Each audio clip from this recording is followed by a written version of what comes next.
नमस्कार दोस्तों, NTPC stock ने नियर अराउंड पिछले 5 सालों में अगर आप नोटिस करो तो 159% का रिटर्न दिया है। बट ये स्टॉक आगे जाकर और भी बहुत अच्छा कर सकता है, अच्छा रिटर्न आप लोगों को दे सकता है। वीडियो को ध्यान से देखना। अगर आप एक अच्छा पीएसयू स्टॉक ढूंढ रहे थे तो ये कंपनी आपके लिए काफी अच्छी हो सकती है, ये बात ध्यान रखिएगा।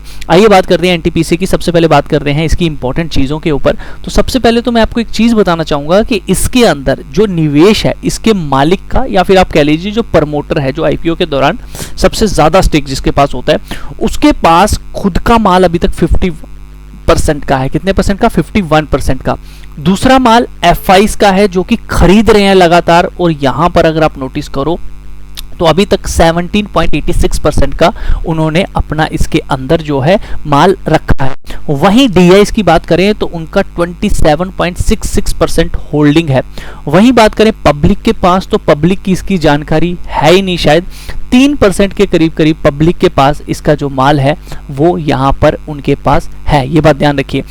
तो आपको शेयर होल्डिंग से एक चीज क्लियर हो जाती है कि सारा का सारा माल जो है वो बड़े प्लेयर लेके बैठे हैं। बात करें म्यूचुअल फंड्स की तो 17.95% का माल तो यहाँ पे म्यूचुअल फंड्स भी लेकर बैठे हुए हैं। ये बात ध्यान रखिएगा। तो इस स्टॉक के अंदर सबसे पहले तो ध्यान रखिए, बड़ा जहाज है जो इसको चला रहा है। तो अगर आप ये सोचते हैं आपके छोटा सा पैसा इसमें डूब जाएगा तो बड़े कम चांसेस रहेंगे, ये बात ध्यान रखना, क्योंकि इस जहाज को बड़ी आगे जाना है और बहुत अच्छा रिटर्न देना है, और आज भी ये बहुत अच्छे लेवल पे है। ये बात ध्यान रखिएगा। देखिए कंपनी के रेवेन्यू की अगर हम बात करते हैं, बहुत अच्छा रेवेन्यू है, लाखों में है, 1,78,500 करोड़ का रेवेन्यू है। नेट प्रॉफिट की बात करें 19,6969 करोड़ का इसके अंदर रेवेन्यू है। ये बात ध्यान रखिएगा। तो ये कंपनी कम से कम भी भैया 1000 प्लस 1500 प्लस आने वाले समय में जाने वाली है। इस बात के ऊपर ध्यान जरूर रखिएगा। जिस तरह से इसका आप नेट प्रॉफिट देख रहे हो इंक्रीज हो रहा है। कंपनी के कर्जे की बात करें तो डेब्ट टू इक्विटी रेशो 1 के ऊपर है। रिस्की जरूर है, बट अगर आप ध्यान रखो आहिस्ता आहिस्ता कहीं ना कहीं कंपनी कर्जे को खत्म कर रही है। ये भी हमारे लिए एक पॉजिटिव बात है। लेकिन हाँ, जिसका भी रिस्क रिवार्ड 1.46 के ऊपर होता है वो कंपनी रिस्की होती है। इस बात को हमेशा ध्यान रखिएगा। दोस्तों बात करें, ठीक है ये कंपनी प्रॉफिट बना रही है, क्या उस प्रॉफिट को कैश में कन्वर्ट कर पा रही है? तो हमें पता चलता है कैश फ्लो से। तो ऑपरेटिंग एक्टिविटी में अगर आप नोटिस करो 40,784 करोड़ का ऑपरेटिंग कैश फ्लो है। तो जाने की कंपनी को कोई दिक्कत नहीं आ रही ऑपरेटिंग एक्टिविटीज में, और कंपनी के पास अच्छा खासा कैश भी यहाँ पर देखने को हमें मिल रहा है बाय प्रॉफिट। आगे चलते हैं। यहाँ पर अगर आप नोटिस करें कंसोलिडेशन के बेसिस पे इक्विटी शेयर कैपिटल बहुत छोटी सी, मिनिमाइल मैं कहूँगा इसकी छोटी सी इक्विटी शेयर कैपिटल है, जिसके कंपैरिजन में इनके पास अच्छा खासा रिजर्व जो है वो बना हुआ है। ये बात ध्यान रखिएगा। वहीं दूसरी तरफ लॉन्ग टर्म बोरिंग 1,90,214 करोड़ की है। ये बात ध्यान रखिएगा।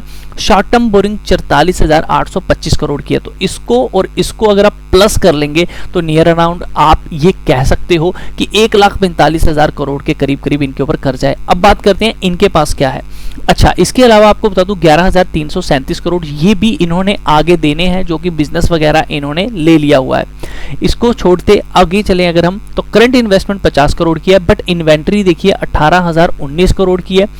इसी के साथ साथ इनके पास जो पैसा आना है वो 33,349 करोड़ आने वाला है, जो कस्टमर से लेना होगा। कैश एंड इक्विवेलेंट देखिए 6,847 करोड़ का है। ये बात ध्यान रखिए। Short term loan and advances 271 crore के। तो आप ये कह सकते हो हाँ कंपनी कैश रिच भी है, ये बात ध्यान रखिएगा। बट कैश रिच होने के बावजूद कहीं ना कहीं कंपनी के ऊपर कर्जा ज्यादा है, यानी कि जेब में 100 रुपीज तो है, लेकिन कहीं ना कहीं 130 रुपए का कर्जा भी इनके ऊपर है। बट ये कंपनी का अगर आप रिस्क रिवार्ड देखें, प्रॉफिट रेशो देखें, तो कंपनी आराम से अपने जो कर्जा है उसको खत्म कर सकती है, कोई दिक्कत वाली बात नहीं है एज पर प्रॉफिट अगर हम देखें तो। ये बात ध्यान रखिएगा, ठीक है। तो बैलेंस शीट ओके है, सारी चीजें हमें ओके देखने को मिल रही हैं। बात करते हैं यहां पर किसकी, अब टेक्निकल की। दोस्तों एज पर टेक्निकल लेवल अगर मैं बात करूं, अभी के हिसाब से किसी को अगर एंट्री करनी है तो क्या ये लेवल सही है या फिर नहीं है? आई बिलीव दैट लेवल सही है, कोई दिक्कत वाली बात नहीं है, और इसका ट्रेंड भी अभी अप है, इसको ऊपर जाना चाहिए, बुलिश ट्रेंड इसका बना हुआ है। ये बात ध्यान रखना, क्यों बुलिश ट्रेंड मैं बोल रहा हूं, देखिए इस स्टॉक ने अगर आप 1 मंथ का चार्ट लगाओगे तो कहीं ना कहीं आप लोग नोटिस कर सकते हो 2008 से ये गिरता आ रहा था और इसने कोई रिटर्न नहीं दिया था, और ये जो ब्रेकआउट आया था 2021 में आया, यानी कि 11 से 12 सालों के बाद ब्रेकआउट आया है और एक ही साल के अंदर इसने अच्छा रिटर्न दिया है, ये बात ध्यान रखिएगा, डबल हो गया। बट जिस तरह के इसके पोटेंशियल्स हैं, जिस तरह का आपने इसका फंडामेंटल देखा है, ये स्टॉक बड़ी जल्दी मेरे हिसाब से 1 या 2 सालों के अंदर कम से कम इस स्टॉक को 600 का लेवल पार करना चाहिए और ये रिटर्न देने चाहिए। रही बात इस स्टॉक में अभी क्या ये महंगा है या सस्ता है, देखिए ब्रेकआउट तो आया था इस लेवल पे, खरीदना था, बट हम लोग यहां पर क्या हो चुका है, यहां पर हम लोग मिस कर चुके हैं एंट्री। बट अगर आप नोटिस करो इस स्टॉक में तो कहीं ना कहीं इसका लाइफ टाइम जो पहले हाई हुआ करता था 8 में 242 रुपए का था, तो इस लेवल से कोई अभी ज्यादा ऊपर की तरफ नहीं गया है। उस हिसाब से मैं ये मानता हूं कि कहीं ना कहीं ये स्टॉक सस्ता है, लेकिन फिर भी जिसको बाय ऑन डिप करना है या फिर वो लेना चाहता है तो 1 वीक के चार्ट के हिसाब से भैया हमें इसके 20 SMA के पास लेना चाहिए और ये अभी उसी के इर्द गिर्द है, तो पहली इंस्टॉलमेंट इस लेवल पे बनती है। बाकी अगर आप और नीचे की तरफ लेना चाहते हैं तो आपके पास 315 का लेवल है, 288 से 281 का लेवल है, 246 से 233 का लेवल है, 182 से 169। आई बिलीव दैट सबसे बेस्ट प्राइस कौन सा है, 246 से 233, क्योंकि यही इसका लाइफ टाइम हाई था। अगर एक बार टेस्ट करने आ जाएगा तो बहुत अच्छी बात है, उससे भी बेस्ट लेवल बोलोगे तो 182 से 169। आई बिलीव दैट कि अगर अभी किसी को लेना है तो उसको क्या स्टॉप लॉस रखना चाहिए, मेरे ख्याल से 315 रुपए से ज्यादा का स्टॉप लॉस नहीं रखना चाहिए जो भी अभी लेके बैठा हुआ है। अगर ये 315 के नीचे जाता है तो 1 टाइम एग्जिट बनता है, दोबारा 315 के ऊपर आ जाए दोबारा एंट्री कर लेनी है, घबराने वाली बात इसमें है नहीं, क्योंकि जिस तरह के फंडामेंटल हैं ये इतनी वैल्यूएशन का स्टॉक नहीं है, इससे ज्यादा ही इसकी वैल्यूएशन बनती है, इसका प्राइस जो है वो निकल कर आता है। बाकी आने वाले समय में ये स्टॉक 1000 प्लस होगा ही होगा और इसको होना होगा। बट अगर आप ये सोचते हैं कि आपके लेने के बाद ही ये एकदम से 1000 हो जाएगा तो ऐसा नहीं है, क्योंकि कहीं ना कहीं आपको भी एग्जिट करवाना है, कुछ लोगों को प्रॉफिट भी बुकिंग करनी है, तो ये ऊपर नीचे का सिलसिला चलता रहेगा। तो इसमें अप्स एंड डाउन्स होते रहेंगे, लेकिन जो डर गया वही मर गया। लेकिन ध्यान रखना एज पर फंडामेंटल ये स्टॉक 1000 प्लस 1500 प्लस की वैल्यूएशन रखता है और इसको वहां तक जाना चाहिए।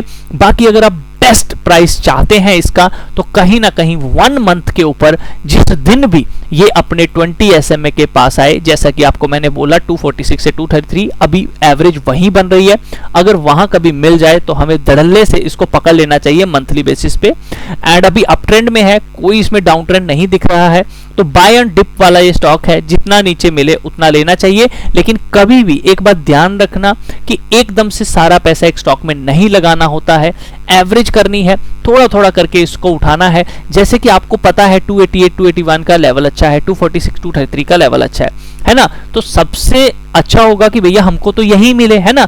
लेकिन अभी भी तो कुछ लोग होंगे जो इसमें लेकर बैठे होंगे, कोई ऐसा भी होगा जिसने 393 पे लिया होगा, वो भी तो है ना, कभी 393 पे भी ये आपको सस्ता लग रहा होगा, आप सोच रहे होंगे भाग जाएगा, बट आज ये नीचे आया तो शायद आपको डर भी लग रहा है। तो आई बिलीव दैट कि अगर आप अभी कोई ऊपर के लेवल पे लेता है तो उसको 315 का स्टॉप लॉस रखना चाहिए। लेकिन अगर आप लॉन्ग टर्म निवेशक हैं तो फिर अगर आप यहाँ पे लेते हैं और नीचे की तरफ गिरता है तो आपको वेट करना चाहिए, 288 281 के पास आए आप एवरेज करें, 246 233 के पास आए एवरेज करें, 182 169 के पास आए एवरेज। तो आप कह सकते हो 50% तक तो हमें इसमें एवरेज करनी चाहिए। हाँ, अगर ये इसके नीचे जाता है तो इसमें रिस्क थोड़ा सा बनेगा, अदरवाइज ये स्टॉक तब तक आपको एक अच्छा पैसा दे सकता है, ये बात ध्यान रखिए। So I believe that buy on dips वाला ये स्टॉक है, बहुत अच्छा स्टॉक है, पब्लिक को अभी नहीं पता है। वीडियो अच्छा लगे लाइक जरूर करिएगा, शेयर जरूर करिएगा, एंड ध्यान रखिए ट्रेड लेने से पहले एक बार अपने फाइनेंशियल एडवाइजर से जरूर पूछना है, क्योंकि रिस्क आप सबका है।